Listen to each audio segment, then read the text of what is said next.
Hai, Assalamualaikum dan salam satu Malaysia.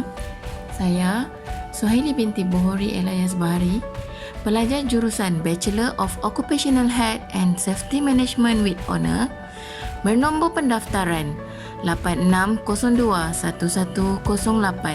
5076 ingin membentangkan tajuk tugasan EBTM 3103 pengurusan projek tentang tajuk Gaya Kepimpinan Seorang Pengurus Projek.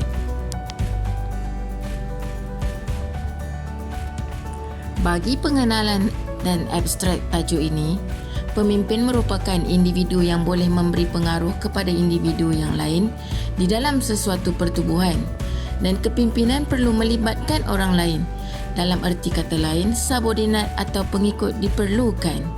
Ini berikutan kesediaan subordinat menerima arahan dari pemimpin dan para kumpulan membantu dalam mewujudkan status pemimpin serta menjadikan proses kepimpinan dapat diwujudkan. Kepimpinan juga melibatkan pembahagian kuasa yang tidak sama di kalangan para pemimpin dan juga anggota kumpulan lain, yang bermaksud bahawa pemimpin mempunyai autoriti untuk mengarahkan anggota kumpulannya.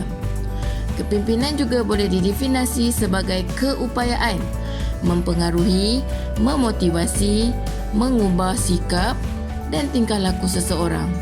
Dalam erti kata lain, kepimpinan tidak dapat dipisahkan dari subordinat, dan pandangan subordinat perlu dilihat dan dinilai untuk mendapat keputusan yang meluruh dan berkesan. 3 definisi gaya kepimpinan di dalam pengurusan projek. Yang pertama adalah pemimpin merupakan individu yang boleh memberi pengaruh kepada individu yang lain di dalam sesuatu pertubuhan, di mana sesuatu yang menarik dalam kepimpinan adalah kewujudan pemimpin yang berada di dalam organisasi yang mempunyai struktur yang tersendiri dengan mewujudkan hubungan pemimpin dan pengikut bagi mencapai kecemerlangan. Gaya kepimpinan yang kedua adalah sebuah kemampuan ataupun kekuatan dalam diri seseorang untuk mempengaruhi orang lain dalam hal bekerja, di mana tujuannya adalah untuk mencapai target ataupun goal organisasi yang telah ditentukan. Umumnya, kita cenderung menginginkan seorang leader yang karismatik.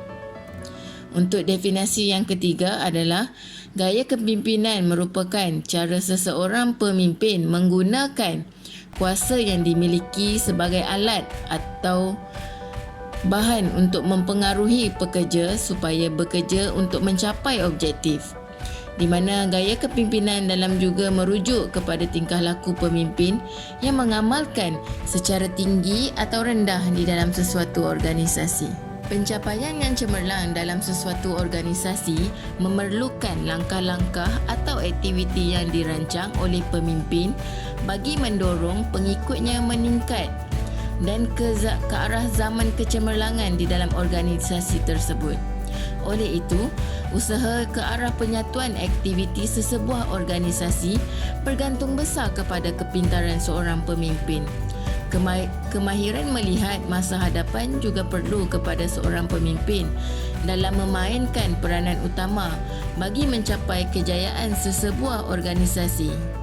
Merujuk kepada teori kepimpinan situasi Hersey and Blanchard, terdapat 4 aspek yang perlu kita ikuti. Yang pertama, memberitahu, iaitu gaya kepimpinan yang dikatakan pemimpin yang tidak mempercayai orang bawahannya dan banyak memberi arahan kepada orang bawahannya. Untuk aspek yang kedua adalah menjual ataupun selling, menunjukkan hubungan tinggi dari segi penyelesaian masalah dan hubungan dengan orang bawahan adalah rapat. Sebagai satu organisasi, pemimpin juga akan menerangkan lebih lanjut tentang pendapatnya supaya mendapat sokongan dari pengikutnya. Untuk aspek yang ketiga adalah penyertaan ataupun participating. Perilaku pemimpin yang lebih banyak memfokuskan perhatian pada kualiti hubungan dan kurang memperhatikan penyelesaian tugas-tugas yang ada. Untuk aspek yang terakhir, iaitu keempat, penyerahan tugas ataupun delegate. peningkatan kepercayaan yang tinggi daripada pemimpin terhadap orang bawahannya serta memberikan kepercayaan kepada orang bawahan untuk melakukan tugasnya sendiri dengan sedikit pengarahan dan sedikit sekali hubungan antara personal. Di dalam teori situasi Hersey and Blanchard juga terdapat dua jenis kumpulan, iaitu kumpulan kematangan rendah di mana motivasi yang rendah, kurang kemahiran, kurang pasti matlamat organisasi, perlu meluangkan masa untuk memperjelaskan peranan ahli dan matlamat organisasi serta membuat penyeliaannya lebih rapi dan menggalakkan ahli untuk menerima tugas mereka melalui cara pujukan. Untuk kumpulan yang kedua adalah kumpulan kematangan tinggi yang mana mempunyai motivasi yang tinggi, kemahiran yang tinggi serta komited kepada matlamat organisasi. Ahli kumpulan dan pemimpin juga saling mempercayai dan pemimpin sebagai pemudah cara dan mengekalkan komunikasi yang baik antara mereka. Berikut merupakan contoh projek yang saya gunakan mengikut teori Hersey and Blanchard, yang mana aspek pertama memberitahu iaitu memaklumkan objektif projek serta tujuan untuk memudahkan pengurus dan pasukan di bawah menjalankan aktiviti projek pembinaan. Struktur pembahagian kerja juga dibahagikan dan antara contoh kerja ataupun aktiviti adalah mereka bentuk rumah, mendapatkan bekalan, cari pembekal, membuat pesanan, terima bahan mentah, seterusnya membina rumah, membuat pendawaian, mengecat dan seterusnya kerja siap. Untuk aspek menjual, pengurus mula membuat proses penjadualan untuk menganggarkan jangka masa yang diperlukan. Pengurus mula mengenal pasti dan menerangkan hubung kait antara aktiviti dengan aktiviti yang lain. Menetapkan jangka masa untuk menyiapkan projek pembinaan mengikut apa yang dirancang. Untuk aspek penyertaan, sebagai pengurus projek, subordinat atau ramai pekerja yang akan terlibat, hasil dari perancangan aktiviti daripada pengurus projek. Pengurus juga memfokus kepada subordinat yang terlibat dalam aktiviti projek. Serta respon dari pekerja bawahan juga diambil kira sebelum langkah seterusnya dibuat. Dan aspek yang keempat adalah penyerahan tugas. Pengurus mengesan ketidakpatuhan dengan penjadualan aktiviti, kos piawaian dan pembelanjaan. Seterusnya, memastikan perubahan berlaku dalam jadual jika terdapat sebarang perubahan atau pembaharuan dalam projek. Dan akhir sekali, memberi tugas ataupun serahan aktiviti untuk permasalahan yang ada serta beri kepercayaan untuk melakukan tugasnya serta diakhiri dengan semakan oleh pengurus. Faktor kejayaan projek juga diambil kira apabila keperluan sistem dapat didefinisikan secara jelas.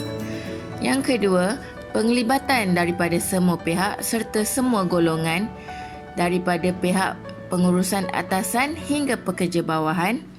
Dan faktor yang ketiga adalah perancangan projek yang terperinci dan menyeluruh. Daripada teori Hersey dan Blanchard dapat disimpulkan bahawa pemimpin perlu mempunyai nilai dan etika di mana ia perlu merumus, memperjelas dan menghayati budaya kerja di dalam organisasi. Pemimpin juga mesti peka bagi menjadi teladan kepada ahlinya dan memperkukuhkan amalan dan budaya kerja. Pemimpin juga memainkan peranan utama dalam pengurusan organisasi untuk mencapai matlamat dalam erti kata sebenarnya. Dan kepimpinan merupakan unsur dalaman dan kerohanian merupakan faktor utama yang menyempurnakan faktor-faktor lain ke arah pencapaian matlamat kecermelangan organisasi. Akhir kata, kejayaan kecermelangan organisasi bergantung kepada pemimpin yang menyelia dan memberi perkhidmatan yang berkualiti dan menerapkan nilai-nilai murni di dalam organisasi. Sekian, terima kasih dari saya.